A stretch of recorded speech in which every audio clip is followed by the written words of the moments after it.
Assalamualaikum warahmatullahi wabarakatuh. Waalaikumsalam. Oke, baik. Di sini kami dari kelompok Al-Basyaro kalau nggak salah. Kebetulan dari manajemen 5B Pagi, dan perkenalkan saya sebagai moderator sendiri di sini, dan teman-teman saya sebagai narasumber.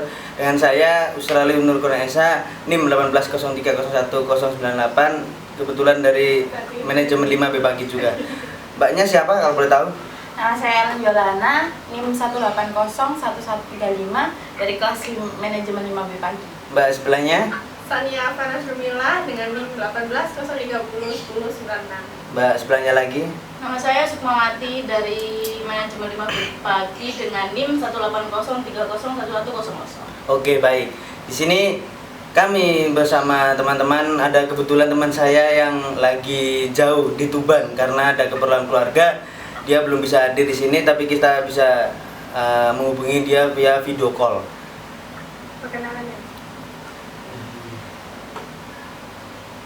Halo, selamat siang, Mbak. Halo. Ya, dengan Mbak siapa?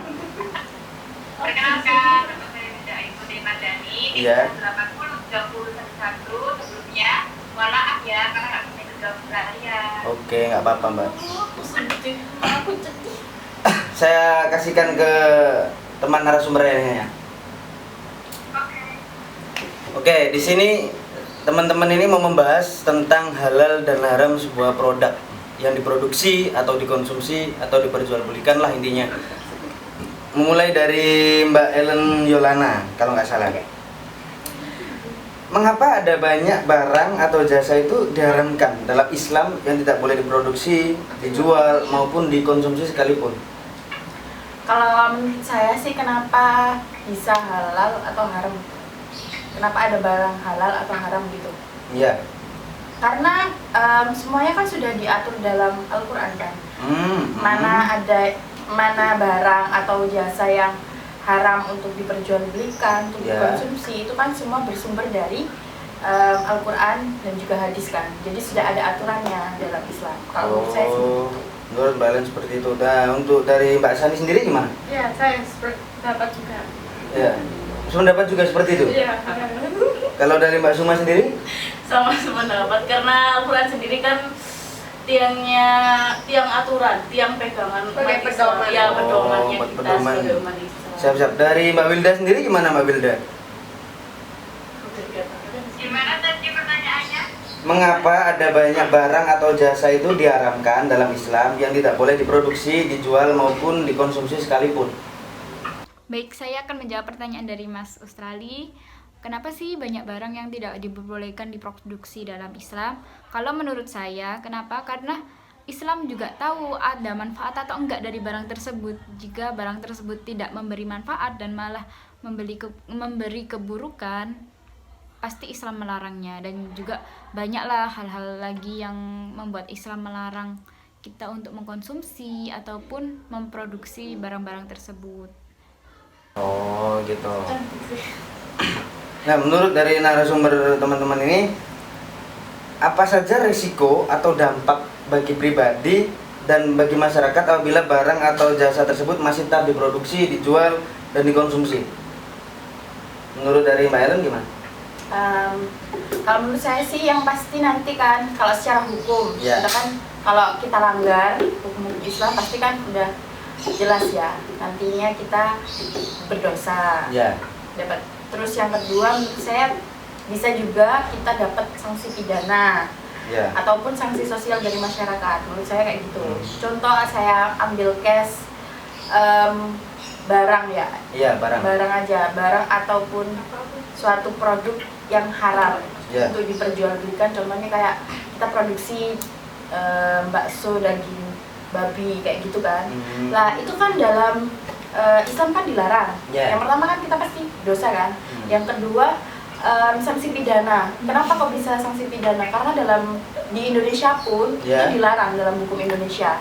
Yang ketiga kan kita bisa dapat sanksi sosial. Soalnya kan pasti masyarakat nanti akhirnya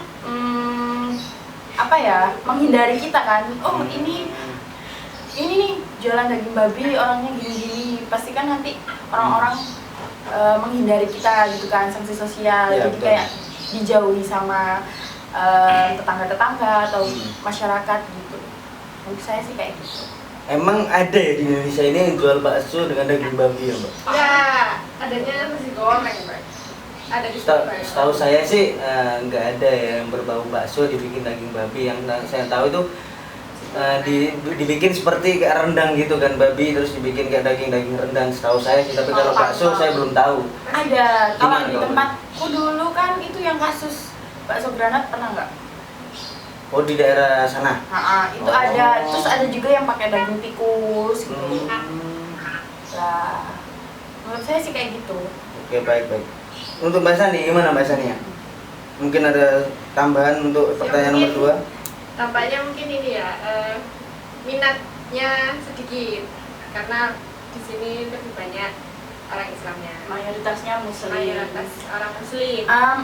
Mungkin menurut saya itu yang saya maksud bakso daging babi itu, dia itu dioplos gitu loh antara daging sapi sama daging babi.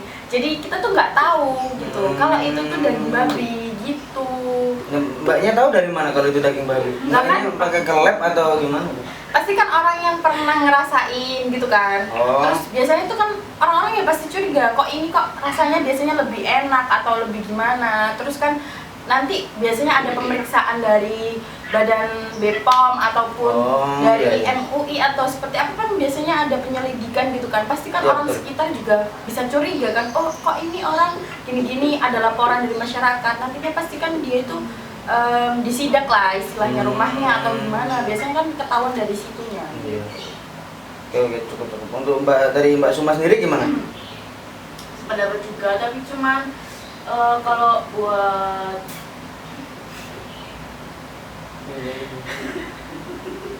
Gimana Mbak? kamu pakai podcast kok? Iya, ada di podcast. Gimana? Jadi kalau Mbak Len tadi kan contohnya lebih ke barang. Ya. Kenapa? Kenapa barang atau jasa tersebut dihalalkan? Karena mungkin berefek samping juga buat kita dan juga lebih banyak ke efek yang buruk daripada efek yang positif. Ya. Karena setiap barang atau jasa juga kan gak melulu punya efek negatifnya, terus pasti juga ada positif dan ada negatifnya juga.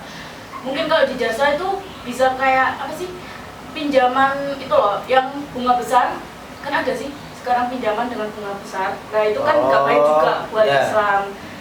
Lebih Karena ke riba ya. merugikan salah satu orang. Di Islam juga gak boleh kan. Oke. Mungkin dari saya seperti itu. Dari Mbak Wilda gimana Mbak Wilda? Mbak Wilda, gimana pendapatnya? Halo Mbak Wilda. Lalu untuk kalau resiko menurut saya terutama bagi pribadi sih. Kalau bagi pribadi kan kalau kita udah tahu barang tersebut haram, ya pasti kita berdosa buat mengonsumsi, membuatnya ataupun mendistribusikannya. Karena apa? Karena Islam sudah melarang kita. Nah, kalau kita melakukan yang haram kan pasti berdosa. Sedangkan kalau buat masyarakat mungkin ada sanksi sosial sih, kayak gini.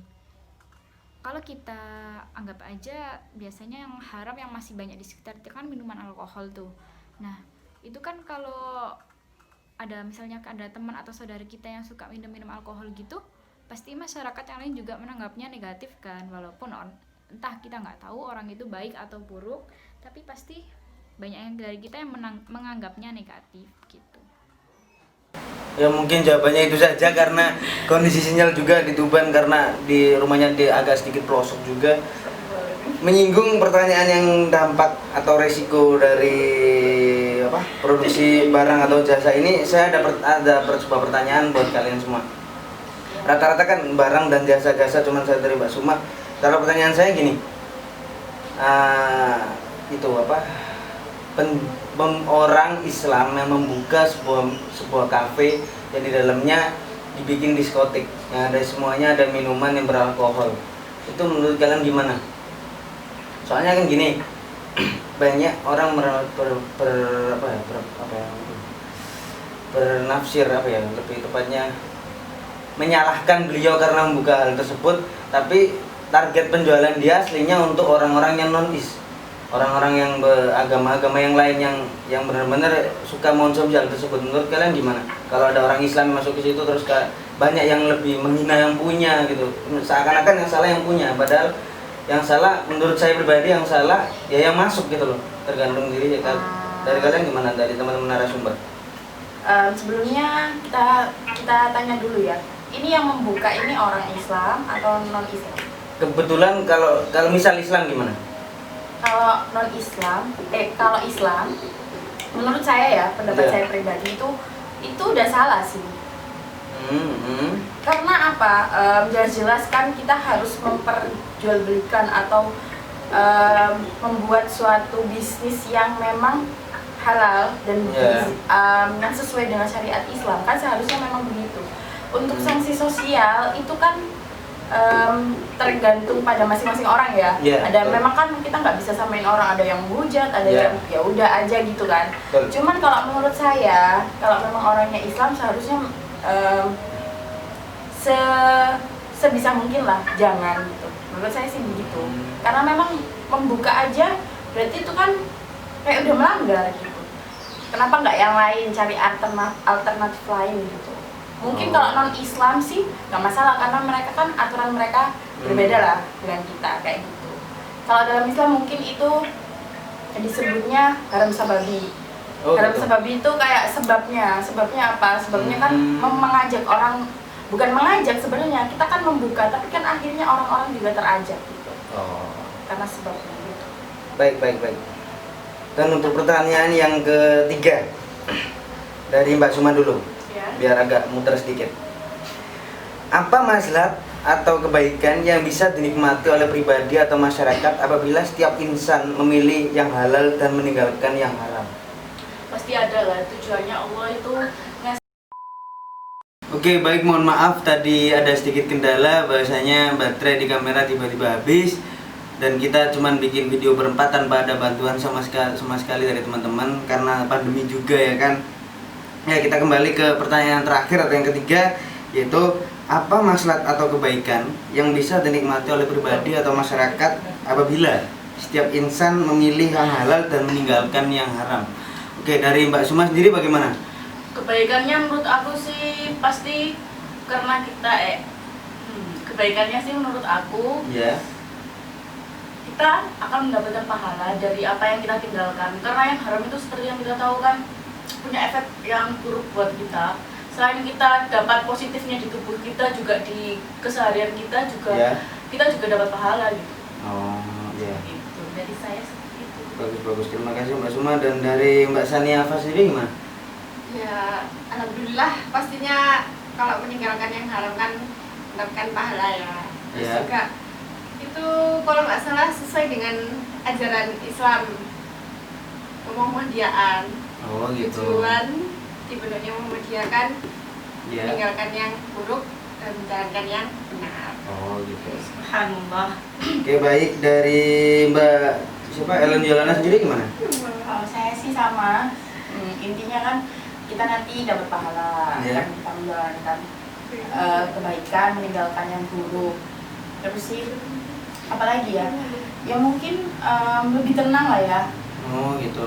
Karena kan seumpama kita berbuat curang dalam pekerjaan ataupun melakukan suatu hal, contoh menjual barang haram, itu kan pasti nggak tenang. Takut kan, entah takut ketahuan atau seperti apa, pasti kan kurang tenang nantinya gitu. Mungkin lebih tenang, lebih nikmat, terus lebih berkah hasilnya gitu.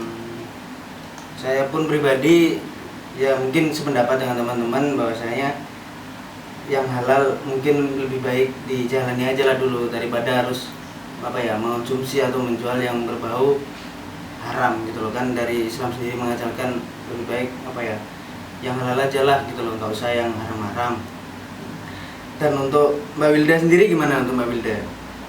Baik, kalau menurut saya sih kebaikan memilih jika halal dan meninggalkan jika haram tentunya untuk diri kita sendiri terutama. Karena apa? Karena Islam sudah mengaturnya. Jadi kalau kita meninggalkan yang haram tentunya kita kan juga terhindar tuh dari hal-hal negatif, dari hal-hal yang merugikan dan hal-hal yang tidak bermanfaat. Sedangkan kalau Islam udah bilang itu halal, pasti itu juga banyak manfaatnya buat kita dan tentunya aman juga untuk kesehatan kita, untuk apapun di diri kita itu jadikan hawa positif semua yang masuk gitu sih. Oh itu cukup ya. Mungkin ada pertanyaan dari teman-teman sendiri, mungkin ada pertanyaan atau sanggahan yang ada unek-unek lagi, mungkin kalau nggak ada mungkin saya tutup langsung. Gimana, apakah ada? Dari saya cukup. Oke, baik. Sekiranya cukup untuk pembahasan sedikit tentang halal dan haram di materi ekonomi Islam ini. Oke, saya tutup talkshow dari Al-Basarah kalau nggak salah. Al-Basarah ini nama kelompok kita. Mungkin saya tutup dengan wabillahi taufiq wal hidayah. Assalamualaikum warahmatullahi wabarakatuh.